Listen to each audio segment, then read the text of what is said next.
If you're like me and you got diagnosed with ADHD in what you consider late in your adult life, life can be kind of brutal, especially as you're trying to just figure out how to manage this whole new world pretty much. Especially in this season, it can get kind of hard. There are things that we can do, and there are things that we can do to be better for ourselves and better as ourselves. I didn't come up with these things, but I know them to be true. First things first is find some good in the chaos. And yes, things can get messy and chaotic, but there are some things that you do really well.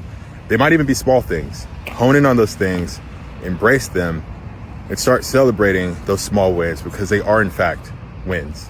And the next thing is to stop the negative self-talk. Yes, you make mistakes. Yes, you do stuff and it doesn't even make sense sometimes, but you have to speak life into you and know that you are not your mistakes. You're actually the things that you overcome. The next thing is to get away from a-holes.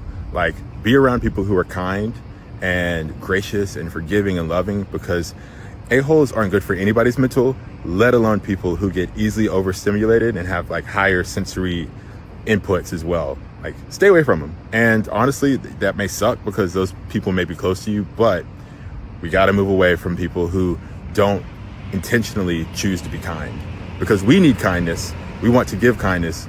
We need to keep that energy around us all the time. Boundaries are the single most important thing that we can learn, and knowing when to say no and when to say that we have way too much on our plate.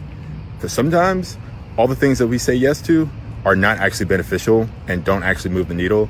We're just chasing that dopamine hit, and you know what I mean. And it's super important to remember that your feelings are absolutely valid. It doesn't matter if you process them thoroughly or uniquely or differently than other people. How you feel is how you feel. And yes, you may need some help to communicate that, but how you feel is absolutely valid. Another good reminder is that you don't have to maximize every single day. So even when you're feeling productive, sometimes it's good to not try to overload what you have to do, because if there's one thing we're really bad at, it's executing and finishing things. So do what you can, take what you can, take the rest, and go on to the next day and try to knock out the things that you know are actually reasonable, instead of setting horrible expectations about what you can do in a day. Last but not least, take your butt to bed, because you need to be sleeping, period.